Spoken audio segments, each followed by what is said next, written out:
a great profession, but it presents a lot of challenges. And you have to learn how to navigate not only things that are going on out there while you're doing police work, but you also have to learn how to navigate your career. Yes. And you need to, just with any career, you need to be around people who've been there and done that. And in this organization here, what we try to do is we try to stress to have younger officers come in, because there are some of the pitfalls and some of the roadblocks and obstacles that I've faced and that these other officers have faced that we now know about. And we have great leadership in Vince Shipman and our president, Colonel Joe Bryant, and these officers who have years and years of experience that are able to sit down with the younger officers and give them advice.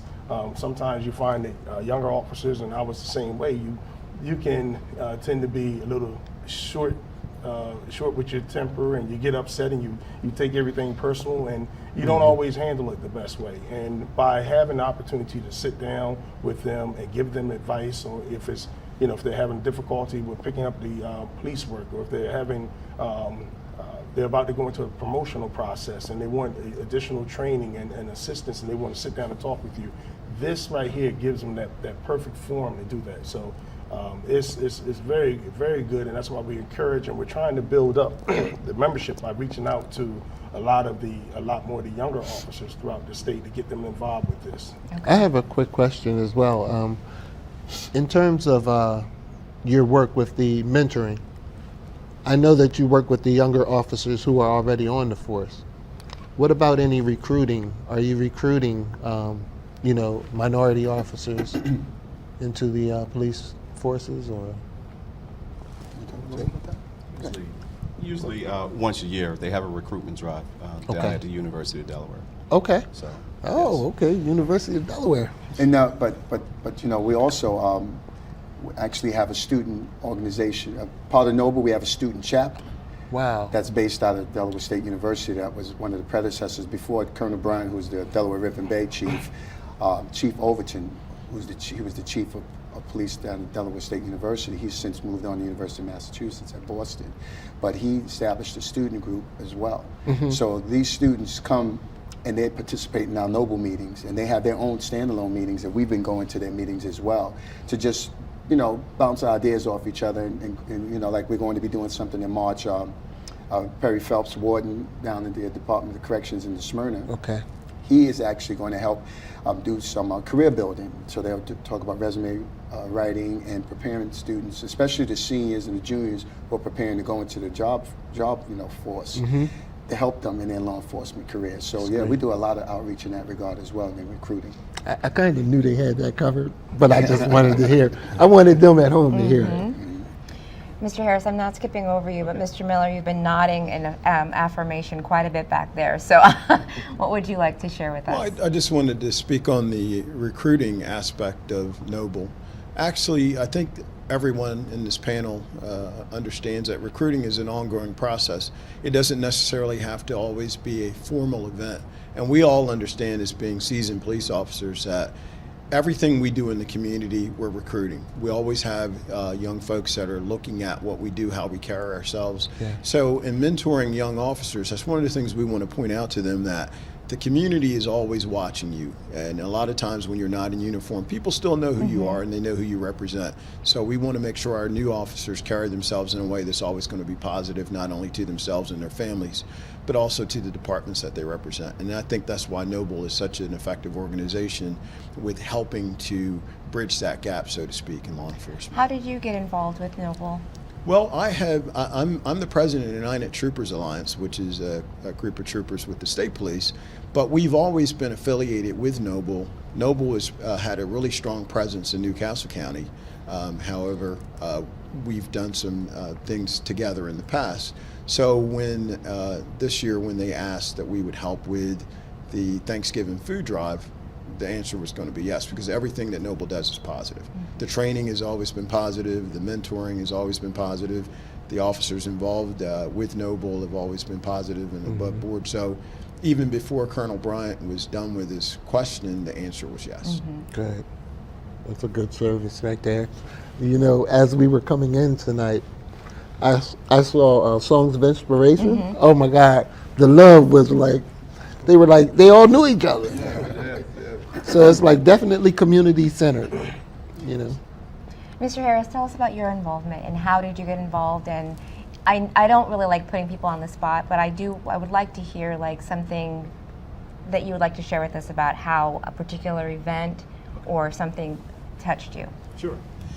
I became involved in Noble a few years ago. My lieutenant, Clayton Smith, talked to me about Noble. He had been talking to me about it for several years. And the one thing that I talked about was there are a few administrators that are on the board. And I kind of feel intimidated by being around administrators because I'm just a patrolman level. I'm assigned to detectives, but at patrolman level. So he talked about it. He said, listen, come in, sit down, have a meeting, meet these guys. And the presence was it was socialized. I felt welcome there. And so I joined Noble about 4 years ago. I became the treasurer 2 years ago.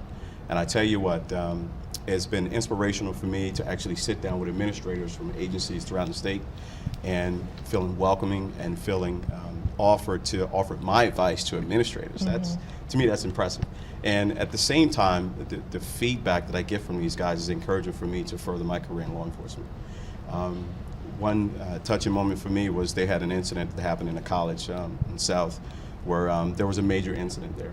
And a year later, Noble went down to mentor these kids. It was, we talked to, they were sophomore, I'm sorry, they were freshmen. And when they first started, we talked to them about safety planning, things to avoid. And we just kind of created an opportunity for these guys to no longer second guess themselves, but had a team member at all times, be aware of your surroundings at all times. And it's more or less than safety and planning for students. And I felt really good to be a part of that. Did you want to share something else? No, I had to make a plug for Mr. Pritchett because he's been an inspiration for many years when I first came to Delaware. And I remember meeting him on the east side and working in Bancroft and with the Norman Oliver's Storming Classic, basketball classic. But he's also, I'd be remiss if I didn't speak about it, he is also a Kappa. Yes. And Colonel Bryant is a Kappa, so he helps get resources. And we'll talk about it a little bit later about Adopt a Family, because Mr. Pritchett was very instrumental in helping us identify families that we're looking to support and help them during the holiday season. Now, if anyone who's watching would like to get more information about Noble or would like to come and have you guys speak, as Mr. Harris mentioned, how can they find out more information? Well, one thing, they can always call this show and we'll get in touch. Absolutely. And maybe after the break, we'll be able to put some information up there on the screen.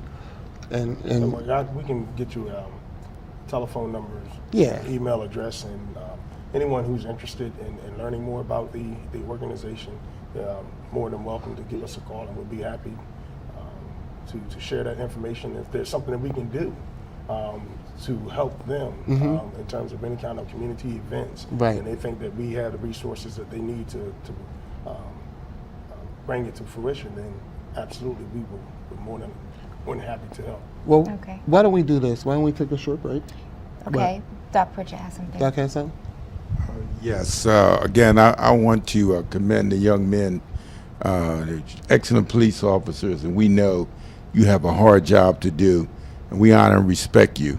And I think that what we see here tonight in the upper room is a group of officers who are trying to do something for the community, not just upstate, also downstate. Right. So I'm asking and encouraging all of our organizations, Greek organizations, pastors, all of the lawyers, attorneys, anyone that wants to, reach out and make a donation to the Noble program. I think this is an honorable program, and I know that I'm a Kappa, and I know that Joe is a Kappa, but I do not want to leave out Omega Psi Phi fraternity. Please don't. I also don't want to leave out Alpha Phi Alpha fraternity and Phi Beta Sigma and others. But I think that it's important that we get involved and support what we see here on your show tonight. Right. I'm just happy that you took the time to let them come on. Well, we're not finished yet. So Yeah, when we're we not come done. back from the break, we're going to have part 2, because what we want to do is talk a little bit more in detail about your service and how you are supporting families. Okay? Yes. Okay, we'll be right back. We ask you to continue to watch. We'll have more and some good information coming up for you.